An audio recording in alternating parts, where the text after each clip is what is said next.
ದೆಹಲಿಗೆ ಸಾಗಿಸುತ್ತಿದ್ದ 3 ಲಕ್ಷ ಮೌಲ್ಯದ 10 ಕ್ವಿಂಟಾಲ್ ನಕಲಿ ಪನ್ನೀರ್ ಜಪ್ತಿ, ಜೆಸಿಬಿ ಬಳಸಿ ನಾಶ.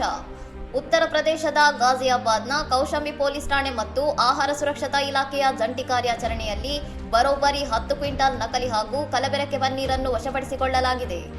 ಯುಪಿಯ ಅಮ್ರೋಹಾ ಜಿಲ್ಲೆಯ ದಬರಸಿ ಗ್ರಾಮದಿಂದ ದೆಹಲಿಯ ಮಾರುಕಟ್ಟೆಗೆ ಸಾಗಿಸಲಾಗುತ್ತಿದ್ದ ಈ ಬೃಹತ್ ನಕಲಿ ಪನ್ನೀರ್ ಸರಕಿನ ಮೌಲ್ಯ ಸುಮಾರು 3 ಲಕ್ಷ ರೂಪಾಯಿ ಎಂದು ಅಧಿಕಾರಿಗಳು ಅಂದಾಜಿಸಿದ್ದಾರೆ.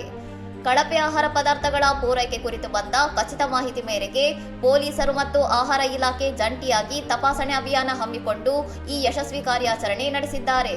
ವಶಪಡಿಸಿಕೊಂಡ ಇಡೀ ಪನ್ನೀರ್ ಜ್ಯೂಸ್ಗಳನ್ನು ಕಡ್ಡಾಯವಾಗಿ ಅಸುರಕ್ಷಿತ ಎಂದು ಘೋಷಿಸಿದ ಆಹಾರ ಸುರಕ್ಷತಾ ಇಲಾಖೆಯು ತಕ್ಷಣವೇ ಜೆಸಿಬಿ ಯಂತ್ರವನ್ನು ಬಳಸಿ ಅದನ್ನು ಸಂಪೂರ್ಣವಾಗಿ ನಾಶಪಡಿಸಿದೆ. ಈ ನಕಲಿ ಪನ್ನೀರ್ ದೆಹಲಿ ತಲುಪಿದ್ದರೆ ಸುಮಾರು 6,000ದಿಂದ 7,000 ಜನರ ಹೊಟ್ಟೆ ಸೇರುತ್ತಿತ್ತು. ಇದರ ಸೇವನೆಯಿಂದ ಗಂಭೀರ ಹೊಟ್ಟೆ ಮತ್ತು ಯಕೃತ್ತಿನ ಕಾಯಿಲೆಗಳು ಬರುವ ಅಪಾಯವಿತ್ತು ಎಂದು ಆಹಾರ ಸುರಕ್ಷತಾ ಅಧಿಕಾರಿ ಅಶುತೋಷ್ ರೈ ತಿಳಿಸಿದ್ದಾರೆ. ಇಲಾಖೆಯ ಸಮಯೋಚಿತ ಕ್ರಮದಿಂದ ಸಾರ್ವಜನಿಕ ಆರೋಗ್ಯಕ್ಕೆ ಎದುರಾಗಿದ್ದ ದೊಡ್ಡ ಕಂಟಕ ತಪ್ಪಿದ್ದು, ಸದ್ಯ ಈ ನಕಲಿ ಜಾಲದ ಬೇರು ಎಲ್ಲಿದೆ ಮತ್ತು ಯಾರಿಗೆಲ್ಲ ಸರಬರಾಜು ಆಗುತ್ತಿತ್ತು ಎಂಬ ಕುರಿತು ಪೊಲೀಸರು ತನಿಖೆ ಚುರುಕುಗೊಳಿಸಿದ್ದಾರೆ. ಇನ್ನಷ್ಟು ಸುದ್ದಿಗಳಿಗಾಗಿ ನೋಡ್ತಾ ಇರಿ ಸೌರಂ ಟಿವಿ.